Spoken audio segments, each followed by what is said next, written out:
कोणीतरी नेता त्याच्या विक्षिप्त बुद्धीतून त्याला काहीतरी सुचतं आणि भले मोठे डीजे भले मोठे मिरवणुका काढतो आणि त्याच्यामध्ये त्याच्या दुर्लक्षपणामुळे आदित्य सारख्या एका तरुणाला आपला आईन 21 वर्षामध्ये जीव गमवावा लागतो. मित्र, याच्यावरती आपण सगळ्यांनी विचार केला पाहिजे. खरंच अशा पद्धतीनं छोट्याशा वाढदिवसानिमित्ताने मिरवणूक काढणं गरजेचं आहे का? खरंच माझ्या आदिवासी बांधवांना अशा मिरवणुकांची गरज आहे का? अशा मिरवणुकांमधून मी या लोकांना काय संदेश देतोय? माझ्या तरुण बांधवांपुढे मी काय आदर्श ठेवतोय?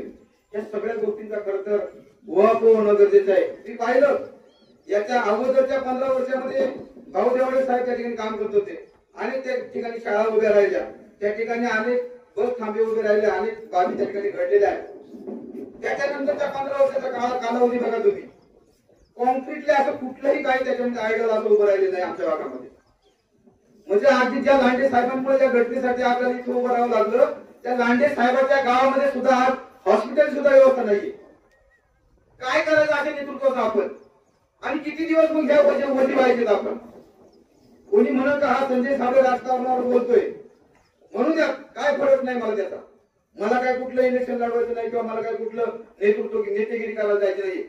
परंतु वारंवार आमचे बांधव साप चावून मारतात, विंचू चावून मारतात, हिरडीवरून पडून मारतात, डीजे खाली चावून मारतात. जबाबदार कोण आहे याला? आणि आमच्या लोकांना लेझिम खेळा, मिरवणुका काढा,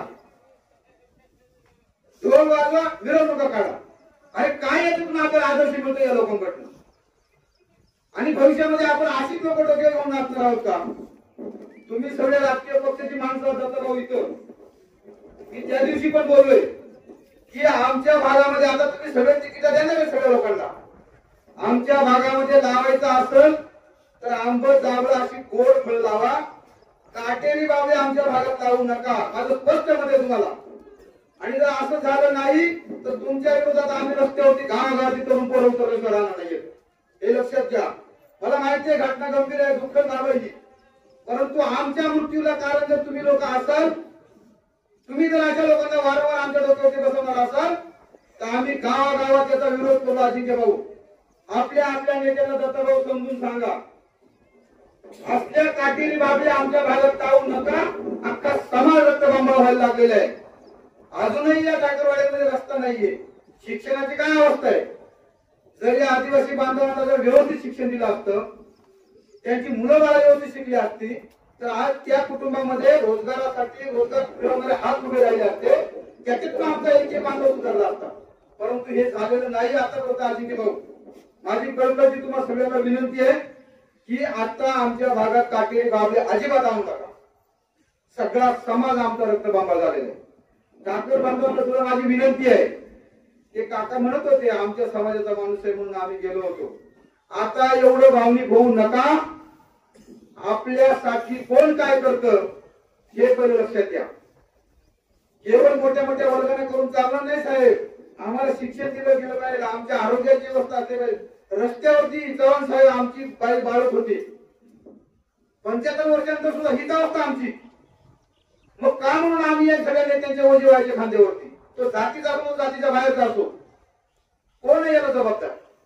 आहे या भागामध्ये वरती दवाखाना, आहे या भागामध्ये चालायला रस्ता.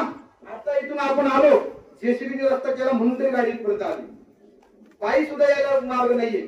मग ही अवस्था आमच्याच वाट्याला काय आहे? बंधूंनो, मी फार खरं तर आवेशाने या गोष्टी बोललेलो आहे. साहेब, ठाकर बांधवांना सुद्धा माझी विनंती आहे, आपल्या पोरांना पहिलं शिकवा. ढोल ताशे वगैरे वगैरे हे जे सगळं आहे हे आपल्या प्रगतीचं अंतिम माध्यम नाहीये, अंतिम साधन नाहीये. जेव्हा एक एक मुलगा तुमचा शिकल, एक एक मुलगा तुमचा जर कुटुंबामध्ये नोकरीला लागला, रोजगाराला लागला, तर परत तुम्हाला त्या ठिकाणी मिरवणुकांमध्ये जायची गरज पडणार नाही. परत तुम्हाला त्या ठिकाणी टिपरू हातात घ्यायची व्हायची गरज पडणार नाहीये. आणि त्याच्यातून तुमच्या कुटुंबाची प्रगती होणार आहे.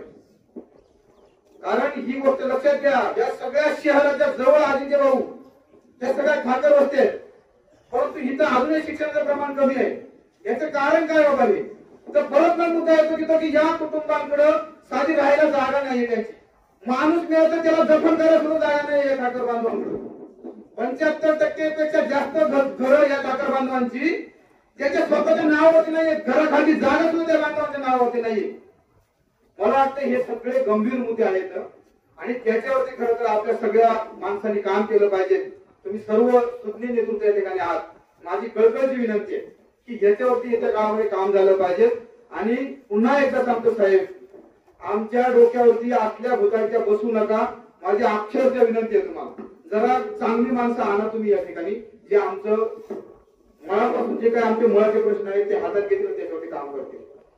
ठीक आहे, मी भरपूर बोललेलो आहे. मला या ठिकाणी सहयोगाने बोलण्याची संधी दिली, ऐकून घेतो तुम्ही सर्वांनी, त्याबद्दल तुमच्या सर्वांचा मी मनापासून धन्यवाद मानतो. आणि माझ्या या तरुण सहकार्याला त्याचं जे काही हे बलिदान आहे ते बलिदान खरं व्यर्थ जाऊ नये एवढीच या सगळ्या बोलण्यामागची माझी तळमळ होती.